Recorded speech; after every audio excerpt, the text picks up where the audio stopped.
1999 में जनूबी एशिया एक खतरनाक जंग के दहाने पर खड़ा था। पाकिस्तान और भारत के दरमियान कश्मीर के पहाड़ी इलाके में एक ऐसी जंग लड़ी गई जिसने पूरी दुनिया की तवज्जो अपनी तरफ खींच ली। इस जंग को तारीख में कारगिल वॉर के नाम से याद किया जाता है। ये जंग कारगिल के बर्फपोश पहाड़ों में लड़ी गई, जहां दर्जा हरारत अक्सर मनफी में होता है और सांस लेना भी मुश्किल हो जाता है। कारगिल दरअसल कश्मीर के शुमाली हिस्से में वाक़ एक पहाड़ी इलाका है। ये इलाका लाइन ऑफ कंट्रोल के करीब है, जो पाकिस्तान और भारत के ज़ेरे इंतज़ाम कश्मीर को अलग करता है। इस इलाके की जोग्राफियाई अहमियत बहुत ज़्यादा है, क्योंकि यहाँ से एक अहम शाहराह गुजरती है जो श्रीनगर को लेह से मिलाती है। 1999 के आगाज़ में जब बर्फबारी की वजह से भारतीय फौज अपनी कई चौकियों को आर्जी तौर पर खाली कर देती है, तो इसी दौरान पहाड़ों में कुछ नई पोजीशनें कायम होने लगती हैं। चंद माह बाद भारत को मालूम होता है कि पहाड़ों की चोटियों पर मुसल्लह अफराद मौजूद हैं। भारत का मौक़िफ़ था कि ये पाकिस्तानी फौजी हैं, जबकि पाकिस्तान का कहना था कि ये कश्मीरी मुजाहिदीन हैं। इसी तनाज़ुर ने एक बड़ी जंग की शक्ल इख्तियार कर ली। कारगिल की जंग आम जंगों से मुख्तलिफ थी। ये जंग मैदानों में नहीं बल्कि हज़ारों फुट बुलंद पहाड़ों पर लड़ी गई, जहां सिपाहियों को न सिर्फ दुश्मन का सामना था बल्कि शदीद सर्दी और बर्फबारी का भी मुकाबला करना पड़ रहा था। उन पहाड़ी चोटियों में से एक अहम चोटी टाइगर हिल थी। यहां शदीद लड़ाई हुई, क्योंकि जो भी इस चोटी पर काबिज होता, इसे पूरे इलाके पर नजर रखने का फायदा हासिल हो जाता। जब जंग शिद्दत इख्तियार करने लगी तो दुनिया भर में तशवीश फैल गई। इसकी एक बड़ी वजह यह भी थी कि पाकिस्तान और भारत दोनों एटमी ताकतें बन चुके थे। 1998 में पाकिस्तान ने न्यूक्लियर टेस्ट्स किए थे, जबकि भारत ने भी इसी साल अपने एटमी तजर्बात किए थे। इसी वजह से आलमी ताकतें इस जंग को फौरी ख़त्म करवाना चाहती थीं।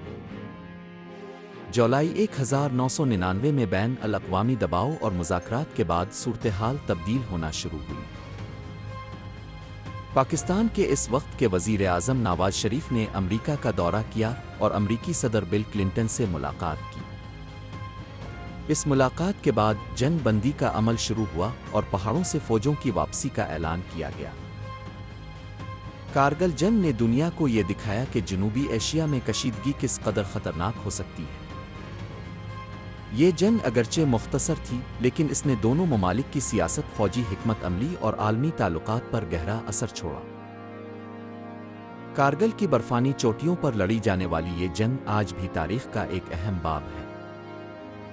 ये हमें ये भी याद दिलाती है कि जंग हमेशा तबाही लाती है और मसाइल का असल हल अमन और मुज़ाकरात में ही होता है। कारगिल की जंग में पहाड़ी जंगी हिकमत अमली बहुत अहम थी। यहाँ लड़ाई मैदानों में नहीं बल्कि हज़ारों फुट बुलंद चोटियों पर हो रही थी। जो फौजी पहाड़ की चोटी पर होता, इसे नीचे मौजूद दुश्मन पर वाज़े बर्तरी हासिल होती। इसी वजह से दोनों जानिब की अफ़वाज ने पहाड़ों की अहम चोटियों पर कब्ज़ा करने की भरपूर कोशिश की। ये जंग सिर्फ गोलियों की नहीं बल्कि सब्र, हौसले और इंतहाई मुश्किल हालात से लड़ने की जंग भी थी। कारगिल के इलाके में मौसम इंतहाई सख्त होता है। सर्दियों में दर्जा हरारत -30 डिग्री तक गिर जाता है। बर्फानी तूफान, ऑक्सीजन की कमी और खतरनाक पहाड़ी रास्ते सिपाहियों के लिए एक बड़ा चैलेंज थे। कई फौजियों को दुश्मन से ज्यादा मुश्किल कुदरती हालात से हुई। जब जंग शिद्दत इख्तियार करने लगी तो भारत ने फिजाई कार्रवाइयां भी शुरू की। भारतीय फिजाइया ने इस ऑपरेशन को ऑपरेशन सेफ सागर का नाम दिया। इस दौरान जंगी तैयारों के जरिए पहाड़ों पर मौजूद ठिकानों को निशाना बनाया गया। कारगिल जंग पहली ऐसी जंग थी जिसे मीडिया ने बड़ी तफसील से दुनिया के सामने पेश किया। टीवी चैनल्स और अखबारात मुसलसल इस जंग की खबरें नशर कर रहे थे। दुनिया भर के ममालिक इस सूरत-ए-हाल को करीब से देख रहे थे, क्योंकि दोनों ममालिक के पास एटमी हथियार मौजूद थे। कारगिल जंग के बाद पाकिस्तान और भारत के ताल्लुकात मज़ीद कशीदा हो गए। इस जंग ने दोनों ममालिक की फौजी हिकमत अमली को भी मुतासिर किया। इसके बाद सरहदों पर निगरानी और दिफाई इंतजामात को मजीद मजबूत बनाया गया। कारगिल जंग हमें यह सबक देती है कि जंग कभी भी किसी मसले का मुस्तकिल हल नहीं होती। अगरचे ये जंग चंद माह तक जारी रही, लेकिन इसके असरात कई सालों तक महसूस किए जाते रहे। आज भी जब कारगिल का नाम लिया जाता है तो लोगों को इस बर्फानी जंग की याद आ जाती है। कारगिल की जंग में कई अहम पहाड़ी महाज थे जहां शदीद लड़ाइयां हुईं। इनमें सबसे ज्यादा मशहूर महाज टाइगर हिल था। ये एक इंतहाई बुलंद चोटी थी जहां से पूरे इलाके पर नजर रखी जा सकती थी। इसी वजह से दोनों तरफ की अफवाज इस पर कब्जा करना चाहती थी। इसके अलावा भी एक अहम जंगी मकाम था जहां शदीद लड़ाई हुई। कारगिल की जंग में दोनों ममालिक के फौजियों ने इंतहाई मुश्किल हालात में जंग लड़ी। बर्फानी पहाड़ों पर चढ़ाई करते हुए लड़ना दुनिया की मुश्किल तरीन जंगी सूरतों में शुमार होता है।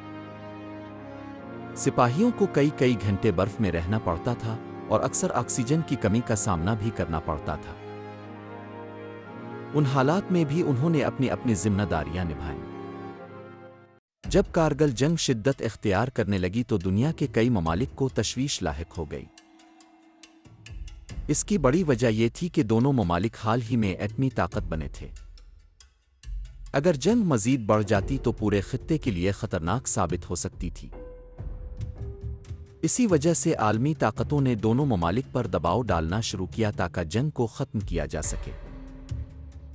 जंग के इख्तिताम के बाद दोनों ममालिक ने सरहदी इलाकों में अपनी फौजी पोजीशनें मजीद मजबूत कर लें। लाइन ऑफ कंट्रोल पर निगरानी को भी मजीद सख्त कर दिया गया। इसके बाद दोनों ममालिक के दरमियान कई साल तक कशीदगी बरकरार रही। कारगिल जंग अगरचे सिर्फ चंद माह जारी रही, लेकिन इसने जनूबी एशिया की तारीख पर गहरा असर छोड़ा।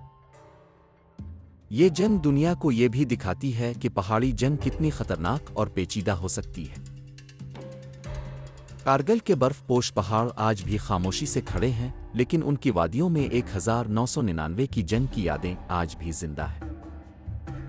ये जंग हमें याद दिलाती है कि ताकत के बावजूद अमन की अहमियत सबसे ज्यादा होती है। जब कारगिल वॉर शुरू हुई तो दुनिया के कई बड़े ममालिक फौरी तौर पर मुतहर्रिक हो गए। इसकी सबसे बड़ी वजह यह थी कि पाकिस्तान और इंडिया दोनों ही एटमी ताकतें बन चुके थे। दुनिया को खौफ था कि अगर ये जंग मजीद बढ़ गई तो ये एक बड़े एटमी तनाज़ों में तब्दील हो सकती है। जंग के दौरान कई सिफारती कोशिशें भी जारी रहीं। पाकिस्तान के वज़ीर आज़म नवाज शरीफ ने अमेरिका का अहम दौरा किया। उन्होंने अमेरिकी सदर बिल क्लिंटन से मुलाकात की ताकि इस बहरान को ख़त्म करने के लिए कोई हल निकाला जा सके। ये मुलाकात आलमी सियासत में एक अहम मोड़ साबित हुई।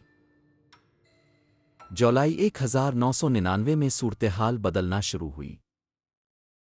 मुज़ाकरात और आलमी दबाव के बाद जंग बंदी का ऐलान किया गया। इसके बाद आहिस्ता आहिस्ता पहाड़ों से फौजों की वापसी शुरू हुई और जंग का खात्मा हो गया। कारगिल जंग ने दोनों ममालिक की सियासत और फौजी हिकमत अमली पर गहरा असर डाला। सरहदों पर निगरानी सख्त कर दी गई और दिफाई निज़ाम को मजीद मजबूत किया गया। इस जंग के बाद खित्ते में कशीदगी कई सालों तक बरकरार रही।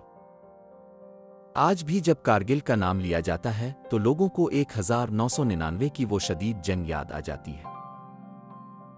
ये जंग तारीख में एक अहम मिसाल है कि किस तरह पहाड़ी इलाकों में लड़ी जाने वाली जंगें इंतहाई मुश्किल और ख़तरनाक होती है।